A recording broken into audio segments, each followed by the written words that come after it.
దేశంలో ప్రతిపక్షాలకు పండుగ రోజులు పోయినట్టున్నాయి కదా, ఇప్పుడే పనులకు దిగినట్టున్నారు. గట్లెట్లా అంటారా? ఓట్లు గల్లంతైనే అనుకుంటా రాహుల్ సారు జంగు చేస్తున్నాడు కదా, గందుకే రాహుల్ సారు జతకు ఇండియా కూటమోళ్ళంతా చేరిండ్రు. నిన్న ఢిల్లీలో దద్దరిల్లేటట్టు నిరసన కూడా చేసిర్రు. కానీ వాళ్ళ ఆవేదన అంతా అడవిలో పొద్దువైనట్టే అయింది. ఇక మళ్ళా పార్లమెంట్లో కూడా ఓట్ల పంచి అదే ముంగటేసుకుర్రు.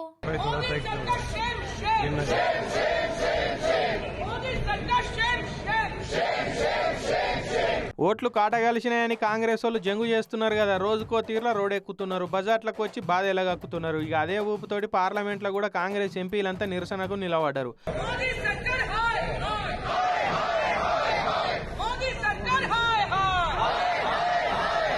మొట్టమొదటి ఓటరుగా నమోదైన మింతాదేవి బొమ్మున్న టీషర్ట్ వేసుకొని నిరసన చేసిరు.